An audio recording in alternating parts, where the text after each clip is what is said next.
त्यांच्या वडिलांना मी ओळखत होतो. भारतीय जनता पक्ष हा एक शिस्तबद्ध आणि नीतिमत्तेचा टेंबा मिरवणारा पक्ष, एवढंच मी सांगतो, बाकी काही मी बोलणार नाही. बोला. सर, आज सुप्रीममध्ये परत सुनावणी होती. कपिल सिब्बल आता सुरुवातीला युक्तिवाद, नंतर देवदत्त कामत. हो ना, आज आता 2 वाजता कोर्ट नंबर 1 जी घटनापीठ आहे, मुख्य न्यायाधीश सूर्यकांत, जस्टिस बागची आणि जस्टिस मोहना यांच्यासमोर सलग 5व्या दिवशी सुनावणी सुरू आहे. ही सुनावणी कदाचित उद्यापर्यंत सुद्धा जाईल. आणि कपिल सिब्बल यांनी आमच्या शिवसेनेच्या वतीनं जो एक संविधानिक चौकटीमध्ये युक्तिवाद केलेला आहे तो अत्यंत महत्त्वाचा आहे. उद्या कोणीही येईल सत्ताधारी आणि एखाद्या पक्षाचा लेजिस्लेटिव्ह गट म्हणजे विधिमंडळातला गट विकत घेईल आणि सत्तेत सामील करून घेईल. त्याच्यामुळे देशातली लोकशाही, संविधान याच्यापुढे फार मोठं आव्हान निर्माण झालं आहे. म्हणजे पक्ष विकत घेण्याची प्रक्रिया ज्या लोकशाहीत सुरू होते, या प्रक्रियेवर त्यांनी बोट ठेवलं.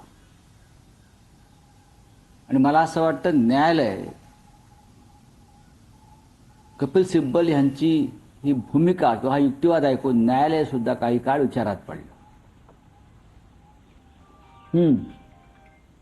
सर, सिब्बलांचा युक्तिवाद होता, पण आमदार अपात्रता प्रकरणावरती आज युक्तिवाद आहे. कपिल सिब्बलांचा युक्तिवाद हा पक्ष आणि चिन्हाच्या अनुषंगाने असल्याचं नाही, पक्ष आणि चिन्हाचा युक्तिवाद हा अत्यंत महत्त्वाचा आहे. कारण शिवसेना हा पक्ष हिंदुहृदय सम्राट बाळासाहेब ठाकरे यांनी स्थापन केलेला पक्ष, जो त्यांच्या हयातीमध्ये माननीय उद्धव ठाकरे यांच्याकडे सोपवण्यात आला. उद्धव ठाकरे यांनी नेतृत्वाखाली एक पक्षाची घटना तयार झाली. ती घटना आम्ही निवडणूक आयोगाला कळवली. त्याच्या रितसर पोचपावत्या आमच्याकडे आहेत. आणि ते म्हणतात की हा पक्ष हा अनडेमोक्रेटिक, अलोकशाही आहे, अलोकशाहीवादी आहे. असे विचित्र युक्तिवाद निवडणूक आयोगानं त्यांच्या निर्णयात दिलेले आहे. पक्ष आणि चिन्ह हेच महत्त्वाचं आहे ना. या पक्षावर जो पक्ष एका घटनात्मक रीतीने चालवला गेला, एक घटना तयार करून, आणि पक्षामध्ये आमचं सगळ्यांचं बहुमत असताना निवडणूक आयोगानं अमित शहाच्या दबावाखाली, कोणाच्या? अमित शहाच्या दबावाखाली हा पक्ष एकनाथ शिंदेना विकला 5,000 कोटीला. मी आकडा सांगतोय, त्याची किंमत 5,000 कोटी पक्ष विकत घेण्याची.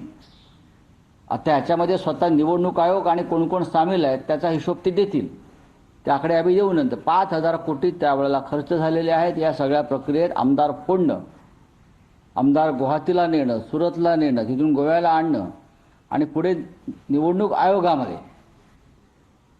हे सगळं सेटिंग आणि बिटिंग करणं, ह्याच्यामध्ये 5,000 कोटी रुपये हे जनतेचे पैसे खर्च झाले.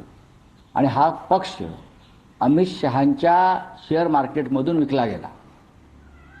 आणि निवडणूक आयोगानं त्याच्यामध्ये दलालाची भूमिका बजावली. निवडणूक आयोग हा एजंट आहे या पक्ष विकण्यामध्ये. आणि आता परत निवडणूक आयोगानं असे 4 पक्ष विकलेले आहेत. आमचा, त्यानंतर शरद पवार साहेबांचा, आता तृणमूल काँग्रेसचा, आणि अजून एक पक्ष मधल्या काळात अशा प्रकारे विकला गेला. ही विक्री निवडणूक आयोग जर करत असेल लोकशाहीची, तर देशात उरलं काय? मी जो आकडा सांगतोय हा आकडा खरा आहे. कदाचित याच्यापेक्षा जास्त आकडा त्यांचे लोक सांगू शकतील, मेंढ्यांचे. पण मी जो हिशोब केला, कोणाला कुठे किती, डेप्युटी इलेक्शन कमिशनरला एक कागद दिलाय आम्ही, त्याची सही आहे.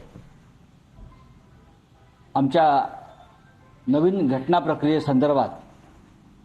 आणि निवडणूक आयोग सांगताय की आम्हाला तुमच्या पक्षाच्या रचनेसंदर्भात आणि घटनेसंदर्भात कोणताच कागद प्राप्त झाला नाही.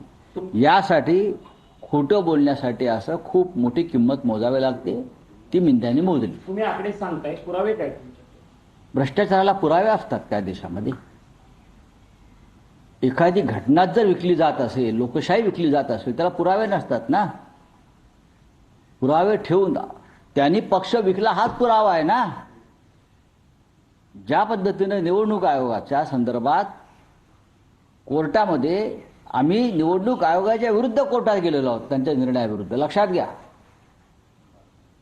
हा पक्ष शिंद्यांना सहज मिळाला नाहीये मेरिटवर.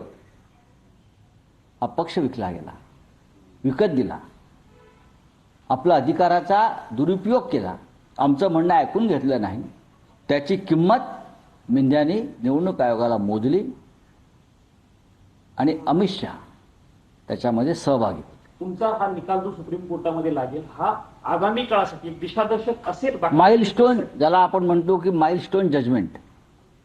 या देशात लोकशाही राहील की नाही, या देशामध्ये संविधानाचं प्रतिष्ठा राहते की नाही, आणि ह्या देशामध्ये अशा प्रकारची मनमानी यापुढे होणार की रोखली जाईल, या संदर्भातलं जजमेंट, निर्णय आणि निकाल आम्हाला अपेक्षित आहे.